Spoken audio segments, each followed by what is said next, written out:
Hey guys, so in this video, I'm going to do something I have not done before. I'm going to be reacting to myself from 1 year ago, and the video I'm choosing to react to is called The Problem with YouTube's Comic Book Community, and the reason I'm choosing this one is because it came out about a year ago, and that time was a change in my channel. I kind of look at this period of time as a transitional period of my channel. I was just doing little unboxing videos. I kind of viewed it as an extension of my Instagram page in a way. And this video was kind of made as an outsider to the YouTube community, kind of starting off and pointing out some of the things I noticed about what was going on with the current content. Now, this was not a drama video, although the thumbnail,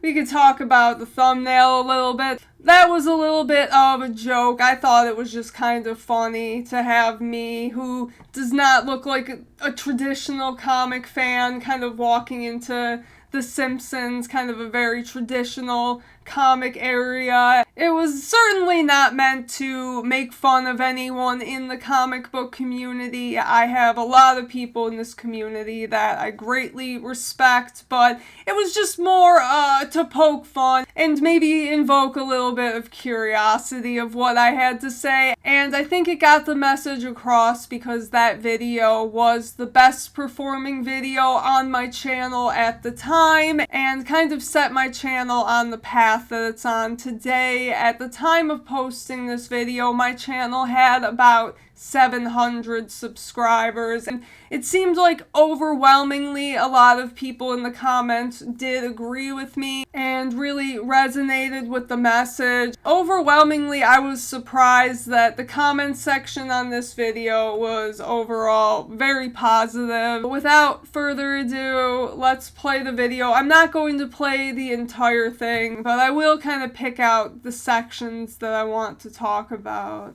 Today, I really want to dive a little bit into the YouTube comic book community and why I think there are some issues bringing in new readers from that angle. So recently, there's been a lot of drama at the forefront of the YouTube comic book community. I'm not going to name any names or give specific details about what was going on. Okay, so I very briefly touch on some of the drama content that was happening at the time. And I brought this up because at this time, it seems like there was a lot of drama farming and people trying to kind of build comic book channels off of drama. And I did think that kind of tied in a little bit to what I thought the problem was. So I made a point to not name any names of people, and my reason here is because this was not meant to be a call-out video or a drama video. This is just my analysis of what was going on in the community at the time as a new YouTuber kind of navigating the landscape. And it doesn't surprise me that this was going on because this is just kind of a YouTube thing in general. Something I wanted to point out too is that I feel like everywhere you go, people say women are always causing drama, and most of the time that is true. But then you go to the comic book community and it's all dudes talking smack, and the women who are here are not causing any of the drama. Just something interesting that I noticed there. But anyways, yeah, my reason to not name names is just because by not naming particular names, the message isn't lost in drama. And I think that's why it was received so positively, because it was not just sectioned down to one part of the community. I actually got comments on this video and another video I did that were from Comicsgate people, and I have heard horror stories. Surprisingly enough, they were kind and they were very receptive to the message. A lot of them said that they agreed with what I was saying. So I think if you are able to get through to the Comicsgate community, your message is definitely touching what it needs to touch. That is why it's important to focus on the message. I just don't see it adding anything positive to call people out by name for making comic book content. Although that is used quite loosely with some of these guys, a lot of them just border on YouTube drama content, and I think I kind of get to that a little bit in the video. I think a big reason for that, why these are getting the views, this is what people are tuning into, is because a lot of comic book YouTubers are not making content for anyone other than comic book fans. Okay, so this is an interesting thing that I said here. I said that the reason why I think drama videos were getting so much attention at the time is because a lot of comic book YouTubers are making videos for people who are already comic book fans, and that is a niche community. So the well you have to pull from for viewers is a lot smaller than if you try to tap into the drama community. Let's move forward a little bit. Like, everyone has their own way of collecting. They already have their way. They've been doing it for 30 plus years because that's who's watching comic book YouTube. It's the people who have been in the hobby.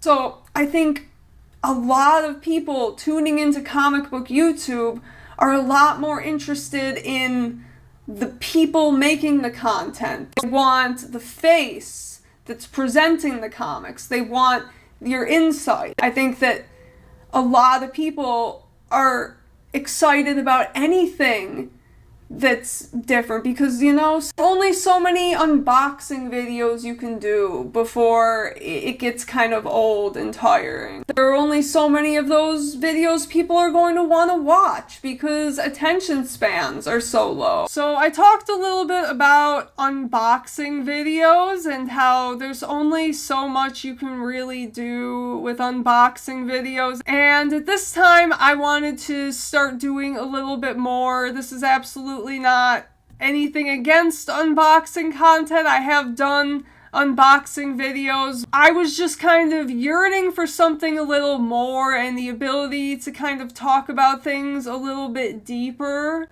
And that is sort of where this idea came from, is sort of my reintroduction to the YouTube community. So yeah, at this point, I was just kind of a little bit sick and tired of doing the same kind of video, and I was starting to experiment a little bit more. I think a week before this video, I put out my first comic shop tour video, and I really liked doing that, and it really helped scratch that creative itch that I was kind of missing with YouTube, because I do have a little bit of background in video production and I've done video stuff in the past, and that was something that I had kind of lost and forgotten about until making that video, that first comic hunting video. And so at this point I was just ready to kind of go all in and change the style of content and go heavier on the editing, because it's just what I like to do. And this video right here is not really edited all that much outside of just some simple cuts, and it's not as good as I am currently.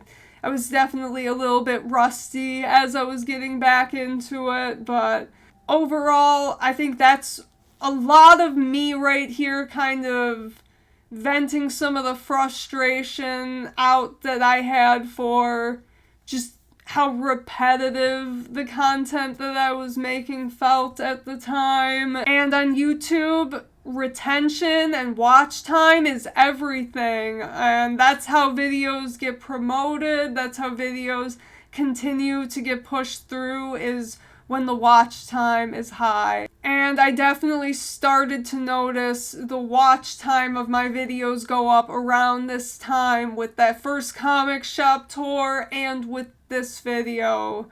And that all started building up to helping my channel get monetized within, I would say from this video was October, about 3 or 4 months after this video. And I will say, before this video, I never really saw any chance of getting the channel monetized. I just did not think that I was going to get those watch hours. And then after this one, it kind of started to look a lot more possible. So let's keep going. And that's why this comic book content isn't really getting the traction that it deserves, because a lot of comic book fans that are watching this, they know about this stuff. Drama, personal stuff, I mean, that's like reality TV. People tune into that. No matter what niche you're in, there's going to be drama. There seems to be a lot of questioning of what people really want to watch. I think what it really boils down to is that the comic book community online is just too niche, and there really isn't a lot being done to reach those people outside of the niche. I mean, that's just, like I said it right there, the comic book community is just too niche. And when people come to YouTube, they want to see big numbers. A lot of these channels, especially ones that do play into the drama, they are people that really care about the views and want to try and reach people maybe outside of the typical comic book bubble of people that watch most comic book content. I mean, everyone can make a video about absolute Batman, but if you are active in this space at all, if you're watching comic YouTube, you already know about this. You probably have your mind made up. And I know that I did inspire some people to pick up that comic. I mean, that's why I'm here. That's why I talk about this. So I think what we should take from this is that it's all still what true. People want from the comic book community are real people. They want more than just the niche, because we as people are so much more. I'm sure a lot of the content creators out there have a lot more that they're interested in. And I'm sure a lot of the time people have come up with video ideas that they've scrapped because they don't think that their audience will respond to it the way that they want. And I don't think that that should be the goal. Call it like it is, but by being there and being authentic and being you. That word I brought up right there, authentic, that's something I want to swing back to in a minute, but I want to let the video play a little bit, and we're going to wrap around back to that a little bit. The word authentic. That's going to bring more people in. Because I have a lot I want to say about sharing that. Other aspects of your personality, you can potentially bring in other people who don't know about these stories. There can be a downside to being too niche, and I think that that's because a lot of the time people are more interested in what you're showing than actually you as a person and what you're saying. I know that because of the videos I make, because of me and my bold personality, I might not be necessarily everyone's cup of tea, and that's okay with me, because I don't want to appeal to everyone. I don't want people who don't really like me subscribing. Okay, so we're gonna swing back around a little bit to what I said about being authentic on YouTube, because that's something that you hear a lot of people say. There are a lot of so-called YouTube gurus out there who will tell you to be authentic, and that is a word that I brought up here, was authentic. And I don't think I used the word in the same way that a lot of those sort of gurus do, because I don't necessarily agree that a lot of people who say they're being authentic are actually being authentic. So overall, I still stand by this message that I don't really care about gaining a bunch of subscribers. I never really have. I don't want to appeal to the broadest audience that I possibly can. I want to appeal to my people and my community. And that's why I've been able to be as authentic as I possibly can. And I will be straight up with you guys that I am absolutely playing a character. This is what I would say is an exaggeration of my normal personality. I do not act the same way necessarily off camera as I do when I turn on the camera, and part of that is just because it's what I find more entertaining. I think that I'm putting on my most entertaining self for you guys because I love the performance of it. I love just the art of making videos, and to me, I view it as a performance. I view the glam, as you might see, as a character that I'm playing. And it is definitely me. It's definitely Celia, but it is much more amped up and exaggerated. I think everyone has a little bit of a YouTube personality, something that they kind of flip on when the camera's rolling. And I think you kind of have to. I see some channels that say that they're the exact same off camera as they are on camera, and there are a few that I do believe when they say that, but there are some that say things like that they're the exact same on camera as they are off, but then those same types of people will also say that there are certain things that they wanted to talk about but didn't because they were worried about what their audience might think, worried about some kind of backlash, and I just have accepted that you'll never be able to please everyone, and I've just kind of embraced just giving my unfiltered opinions, and I don't care if those are the popular opinions or not. And that's something I have just learned as my channel has grown and reached more and more people, that I will never be able to please everyone, and no matter how nice and lighthearted something is, there will always be someone who finds an issue with it, someone who doesn't really watch the video or misinterprets what you say, and that's something that you just have to expect is part of the YouTube experience. I think that there's obviously a certain level of criticism that can be beneficial and helpful, but I think some of it is just noise and just people that are in a bad mood. I have had people admit to me before. So I just do not take a lot of that stuff to heart. I get a lot of comments about my voice, actually, and that is something that I am not going to change. I can't change it. So, like, there are some comments, like if your audio is messed up, I would want someone to tell me that if something was off with the video, but somebody just commenting because they don't like the sound of my voice, like, I'm sorry, watch another video, I guess. I don't have a lot of range to my voice. I have stretched it, I think, as far as I can possibly get. This is what you get. So if you don't like it, this isn't the channel for you, but that's the way I talk. It is what it is. But I'm not going to let the comments of a few drown out the wonderful comments that I get, and most of the people have been wonderful. Most of the comments on this video that we're watching right now have been wonderful, but I think it is important. I just wanted to touch a little bit on that idea of authenticity, because I think that my idea might be a little different, and I think that's just the ability to stand on your conviction and your belief in yourself over pandering to others. And so I really don't like a lot of these YouTube gurus that just encourage people to make the same type of content or just do content other people have done that have already worked, copying titles and thumbnails that have already worked. I don't think that is sustainable in the long term. I think that a lot of that might get you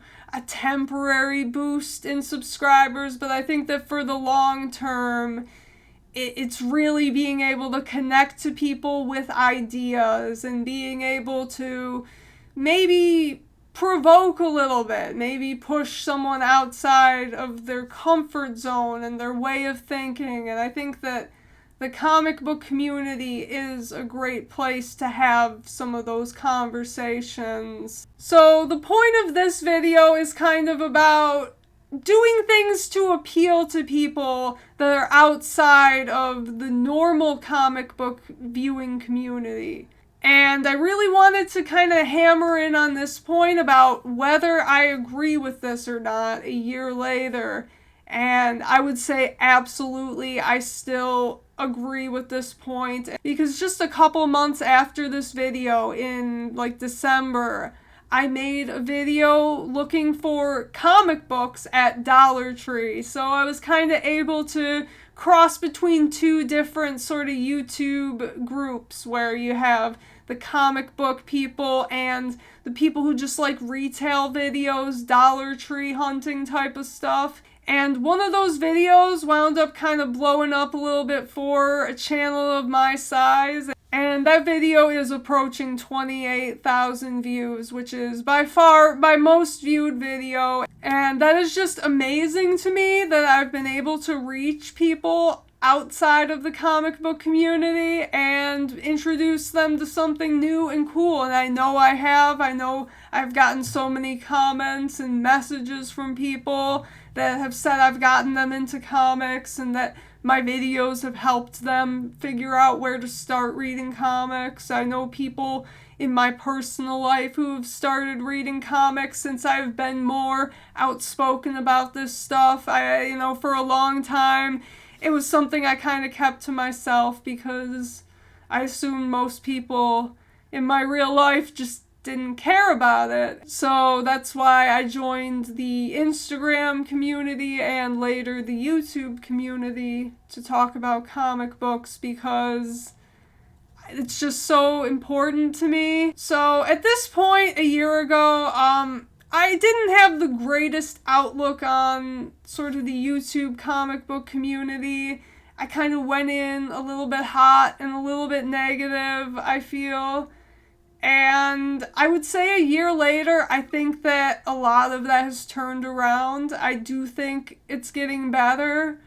There still is some drama. Those types of channels, like I said, they will always exist. I think a lot of those guys have either fallen off or kind of shifted directions a little bit. But overall, I'm happy with the direction that I took this channel in. And I think that overall, I stand by everything I said here. You absolutely should do what feels authentic to you and integrate your love of comics with other things, because there are so many ways that you can talk about comics and you never know who your video might appeal to. Like I said, I've done videos from Dollar Tree, Ollie's. Those videos have gotten people to pick up comics who might not normally.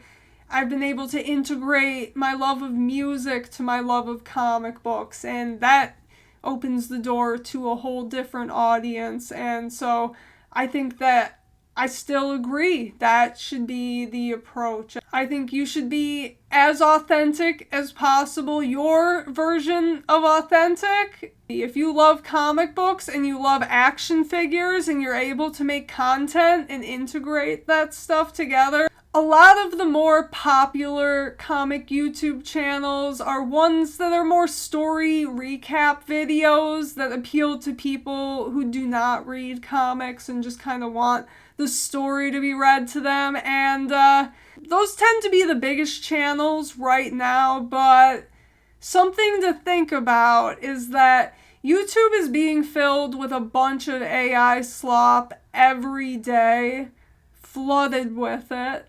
And it's getting better. I don't like AI. I'm strongly against AI, but it has become a lot more convincing. Be so fucking weird that AI can't replace you. Anyways, thank you for watching. I hope you enjoyed that. I'll have the link to the full video in the description if you want to check that out. And as always, take care.